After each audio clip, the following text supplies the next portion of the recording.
Wabarakatuh dan selamat sejahtera. So 2-3 hari ni saya busy untuk berbincang dengan TJ berkenaan dengan hala tuju channel ni. Right, so bila kita orang dah finalize dan saya ada sedikit gap, sedikit masa untuk bagi kepada anda sesuatu yang advance lah, yang seperti yang kita janjikan apabila capai 10,000 follower. Okay, so sekarang ni dah sampai lebih kurang 11,000 lebih dan kemudiannya insyaAllah dia akan meningkat dan meningkat dan meningkat lah.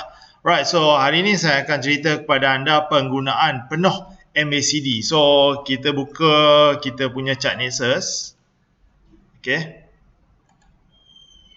right, so kita buka kita punya chart Nexus. Pastikan chart Nexus anda ni up to date lah, up to date.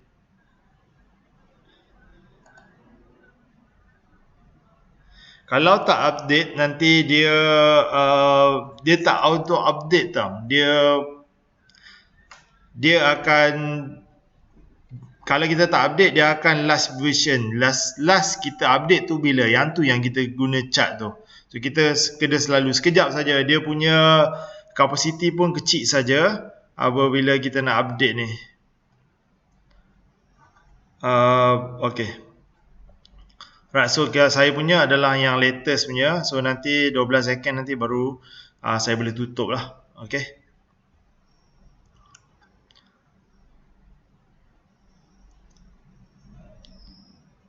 Right. So ini adalah chart Nexus. Kalau anda yang tak ada bawah ni, so dia kalau dia kosong saja, anda pergi klik kepada charting. Okay, charting ni kemudiannya anda pergi ke charting, kemudiannya klik kepada watchlist.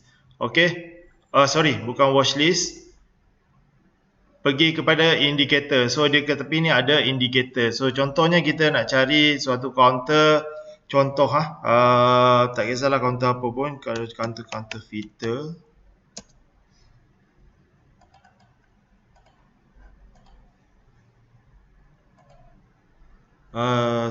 Counter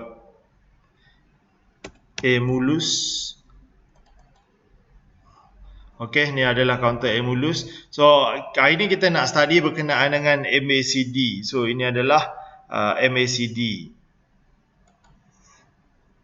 Okey, kita akan ambil MACD. Kemudian boleh tutup lah balik indikator tu. Alright. So ini adalah MACD dan kita menggunakan counter Emulus. So MACD ni apa yang anda tahu berkenaan dengan MACD ni? So MACD tu adalah singkatan kepada nama indikator yang digunakan, iaitu moving average. MA itu adalah moving average, CD itu adalah convergent divergence. Right, so hari ni kita nak fokus kepada moving average. So ramai bila saya tanya di dalam grup, ramai yang berkatakan adalah persilangan golden cross untuk MACD ni. Okay, so ramai kata bila cross ini dia naik, bila cross biru ke bawah dia turun, kemudian cross naik turun. Tapi saya kata dekat mana dia punya buy signal, strong buy signal, kat mana weak buy signal, yang tu ramai orang tak boleh jawab. Okey, kenapa? Sebab anda tak belajar secara advance, anda hanya belajar secara interface, secara basic saja. So anda tak belajar secara advance. So dekat sini, dekat grup sini, kita akan ajar anda secara detail. Okey, apa penggunaan penuh MACD dan indikator-indikator lain dan penggunaan-penggunaan lain. Alright. So ini adalah MACD. Okey, MACD. Sekarang ni kita nak tengok adalah first kali adalah dia punya indikator. Kita nak tengok dia punya setting. Okay, so edit. So MACD. So dia punya short period, signal period dan long period. Ini apa benda? Ini adalah moving average. Okay, short period, signal period dan long period. So kalau MACD adalah line MACD itu sendiri adalah short period dengan long period. Okay, short period itu bermakna moving average 12. Long period itu adalah moving average 26. Apa maksud dia ni? Maksud dia adalah Moving average 12 ini adalah moving average, dia ambil harga 12 hari di belakang dan dia averagekan, dia bahagikan, okey, untuk menghasilkan line ataupun dot itu. Okey. So itu adalah long period, kemudiannya short period. So daripada long period maknanya ini adalah 26 candle, maknanya 26 hari, 26 hari di belakang, 26 hari candle di belakang dan 12 candle di belakang. So dia ambil itu dan dibahagikan dan dia mendapat moving average lah, moving pergerakan average. So pergerakan, purata pergerakan, okey, purata pergerakan 12 hari dibagi 26 hari dibahagikan dengan purata 12 hari dan menghasilkan dot. Sini sebenarnya ada dot lah. So setiap ni ada dot. Day by day ni ada dot dia, dan bila disambungkan dia menjadi satu line. Okey, kemudiannya night period. So ini adalah average kepada 9 candlestick di belakang. So maknanya purata 9 hari trading day, ini adalah dia punya signal. So signal line adalah berwarna merah dan MACD line adalah berwarna biru. Saya selalu memanggil MACD sebagai MACD, MAC dan D. Tapi di Malaysia ni lebih popular dipanggil sebagai MACD. So depend lah, tapi benda yang sama lah antara MACD ataupun MACD. Kalau MACD tu lebih kepada pemakanan, roaster MACD, tapi kalau overseas diorang banyak panggil MACD.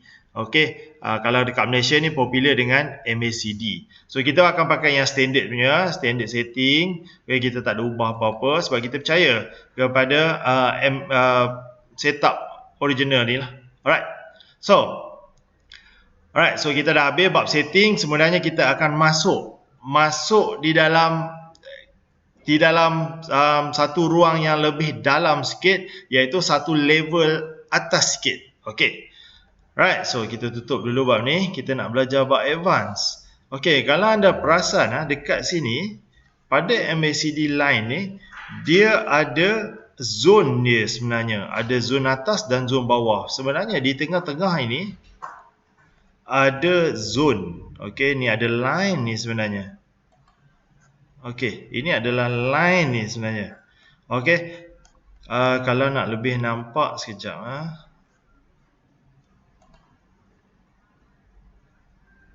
saya guna yang ni pun boleh. Ni ni. Sini ada dua line yang memisahkan dua zone. So zone apa? Okey. Yang di atas ini, So yang di atas ini adalah zone positif, iaitu zone uptrend. Manakala yang di bawah ini adalah zone downtrend. Okey. So dua zone ni adalah dua zone yang berbeza. Kalau sebelum ni anda hanya lihat MACD tu bersilang dekat, hanya tengok dia bersilang saja, tapi sebenarnya anda perlu tahu dia bersilang tu pada zone mana. Sama ada pada zone positif ataupun zone negatif. Zone positif ini adalah zone uptrend, manakala zone negatif ini adalah zone downtrend.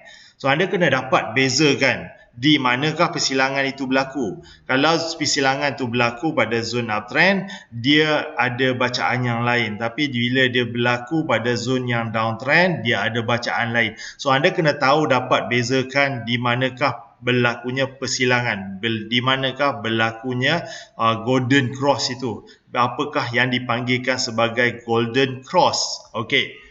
Right, so far untuk bab ni dah faham zone uptrend, zone downtrend. Kemudian kita masuk bab persilangan. Okey. Bab ni ramai orang dah tahu, tapi ramai orang yang tahu tapi sebenarnya salah pengetahuan tu. Okey. Alright, so dia punya nota adalah apabila sesuatu harga, sesuatu counter, line MACD dia bersilang dekat atas. Okey, saya buka note lebih senang. Okay, notepad. Right. So, kita bercerita sekarang ni bab zone positif zone positif ataupun zone uptrend.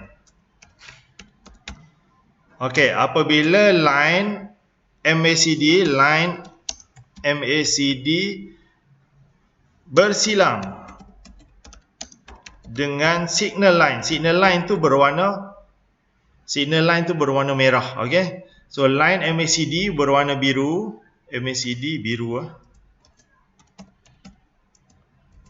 bersilang dengan signal line. Okey, signal tu berwarna merah. Signal line tu berwarna merah. So line biru bersilang dengan line merah.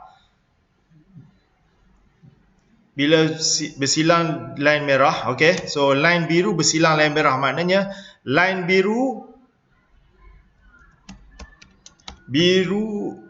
line biru di atas line merah, ianya adalah strong buy signal. Okey, so apabila MACD bersilang pada zon positif, ini adalah zon positif, iaitu zon uptrend. Apabila dia bersilang dan line biru ni di atas, ini adalah strong buy signal. So ini adalah signal strong buy. Okey, so signal strong buy dan dia akan naik ke atas dengan banyaknya. Okey, so itu adalah MACD pada zon line.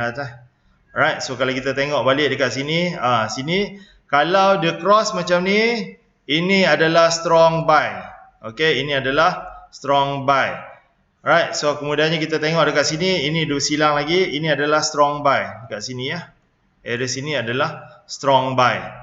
Okey, strong buy. Tapi kalau anda lihat signal candle ni naik dulu baru dia bersilang, sebabkan oleh MACD ini sendiri adalah lagging indicator, dia lag. Okey, dia lambat.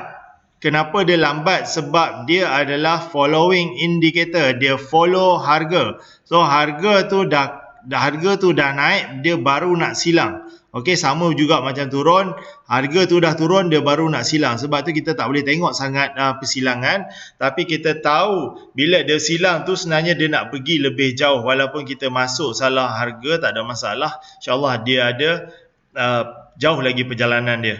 Alright, so itu adalah persilangan biru kepada merah. Okey,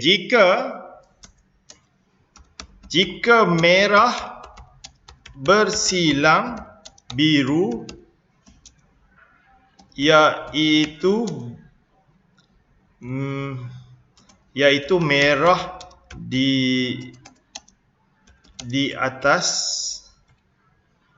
dan biru di bawah pada zon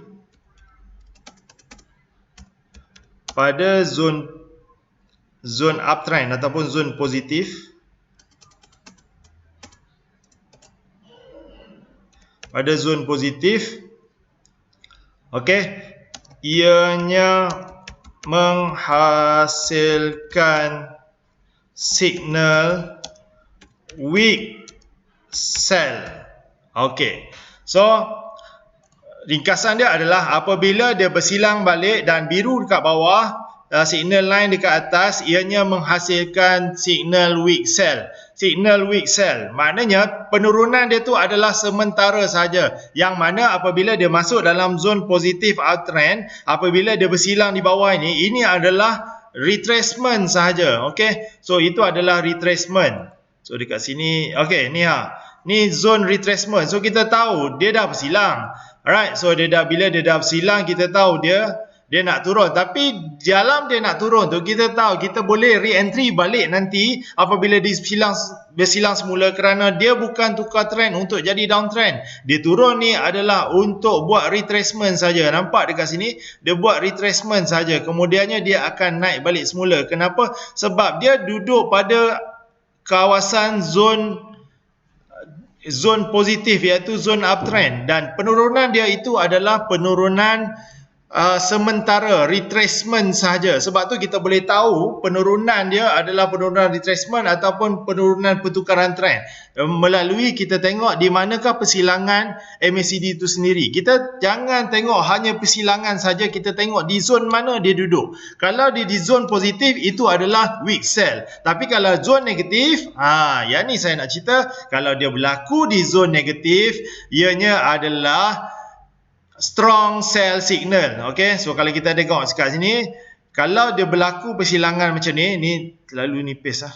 Dia kalau berlaku dekat bawah, persilangan biru dekat bawah, itu adalah strong sell signal. Tapi apabila dia naik ke atas, okay, bila signal buy ni ada, ini adalah weak buy signal. Yang mana weak buy signal ni terhasil apabila pembelian ataupun persilangan berlaku di zon negatif, di zon downtrend, okay, di zon bawah. So bila di zon bawah itu adalah weak, yang mana major trend dia adalah downtrend, tapi dia naik sebentar hanyalah untuk retracement. So dia berbalik apa yang kita belajar pasal uptrend tadi, dianya sama bila dia berlakunya downtrend.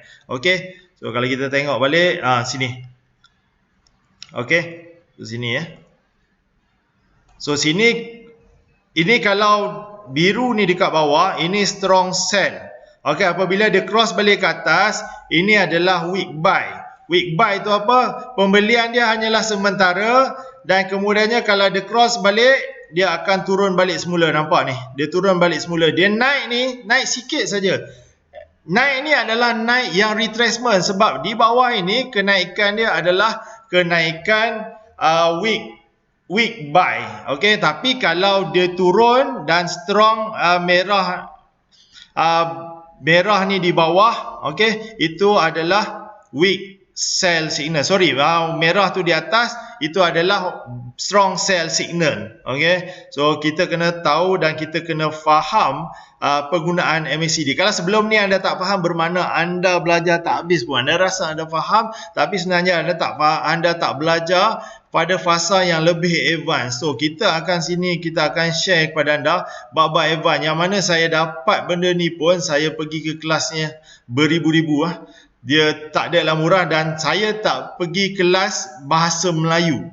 Okey, saya pergi kelas ini bahasa Inggeris, dan tenaga pengajar saya adalah seorang Chinese. So dia share benda ni bukan murah, dia share, kemudiannya saya perlu translate balik dalam bahasa Melayu kepada anda. Right, so kalau anda nak cari yang bahasa Melayu memang susah. Right, bahasa Melayu yang ada adalah untuk basic saja. Untuk advance anda nak cari pendedahan dalam bahasa Melayu, sebabnya kalau dalam bahasa Inggeris ramai sebenarnya. Cumanya kalau kita nak cari dan kita nak faham betul-betul bahasa Melayu pun, kalau kita nak faham pun susah. Ini kan pula bahasa Inggeris, kita nak belajar lebih advance. Alright, so kita buka peluang kepada anda.